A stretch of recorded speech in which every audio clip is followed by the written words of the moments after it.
ഞാനിപ്പോ നിൽക്കുന്നത് അതിരപ്പള്ളി അന്തർ സംസ്ഥാന പാതയിലാണ്. ഇതൊരു പുഴയോ തോടൊന്നുമല്ല, അത് റോഡാണ്. ഈ പ്രദേശത്ത് വെള്ളം കയറിക്കൊണ്ടിരിക്കുകയാണ്. ഇരുചക്ര വാഹനങ്ങളും കാറുകളെല്ലാം തന്നെ അപകടത്തിൽപ്പെടുന്ന ഒരു സാഹചര്യമുണ്ട്. അതുകൊണ്ട് എല്ലാവരും തന്നെ വിനോദസഞ്ചാരികൾ എല്ലാവരും തന്നെ ഈ വഴിയിലേക്കുള്ള യാത്ര വേണ്ട എന്ന് വെക്കണമെന്ന് വിനയപുരസരം അഭ്യർത്ഥിക്കുകയാണ്. ചാലക്കുടി പുഴ കരകവിഞ്ഞൊഴുകുകയാണ്. മുഴുവൻ ഡാമുകളും തുറന്നിട്ടിരിക്കുകയാണ്. സ്ലൂയിസ് വാലുകളും തുറന്നിരിക്കുകയാണ്. പരിയാരം ഗ്രാമപഞ്ചായത്തിനകത്തെ മംഗലം കോളനി പൊങ്ങി വീടുകളെല്ലാം തന്നെ വെള്ളം കയറി അവിടുത്തെ താമസക്കാരെ പരിയാരം സ്കൂളിലേക്ക് മാറ്റി പാർപ്പിച്ചിരിക്കുന്ന ഒരു സാഹചര്യമാണ് ഇപ്പോഴുള്ളത്. അതുകൊണ്ട് അതിരപ്പള്ളി റൂട്ടിലേക്കുള്ള ഗതാഗതം പരിപൂർണമായും സ്തംഭിച്ചിരിക്കുന്ന ഈ സാഹചര്യത്തിലെ യാത്രകൾ ഒഴിവാക്കണമെന്ന് വിനയപുരസരം അഭ്യർത്ഥിക്കുകയാണ്.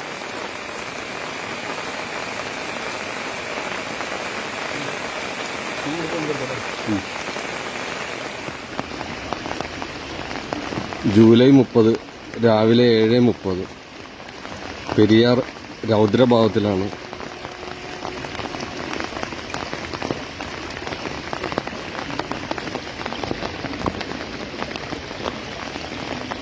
പ്രതിമയുടെ പകുതിയിലധികം മുങ്ങിക്കഴിഞ്ഞു.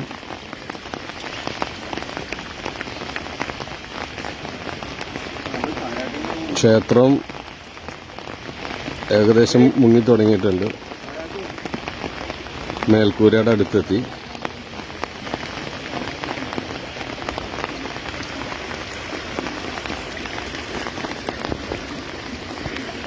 ഇത്ര ശക്തമായ ഒഴുക്കുണ്ടെങ്കിലും ട്രെയിൻ പോകുന്ന പാലത്തിനടിയിൽ കുടുങ്ങിയിരിക്കുന്ന ഒരു മരം അത് ഒഴുകി പോകുന്നില്ല. അപ്പോൾ അത്രയും വലിയ മരമാണ് അവിടെ കുടുങ്ങിയിരിക്കുന്നത്. പുഴ നിറച്ചും മാലിന്യങ്ങളും മറ്റ് മരങ്ങളും എല്ലാമായിട്ട് ഒഴുകിക്കൊണ്ടിരിക്കുകയാണ്. ശ്രദ്ധിക്കേണ്ട ടൈമാണ്. പ്രളയത്തിന് സമാനമായ രീതിയായിട്ടാണ് എനിക്ക് തോന്നുന്നത്. ഈ മഴ ഇങ്ങനെ നിന്നാൽ വലിയ പെട്ടെന്ന് വെള്ളം കയറും. ഒരു അരമണിക്കൂറിനുള്ളിൽ ഏകദേശം 1.5-2 അടിയോളം വെള്ളം പൊങ്ങിയിട്ടുണ്ട്. ഇപ്പോഴും വെള്ളം കയറിക്കൊണ്ടിരിക്കുകയാണ്.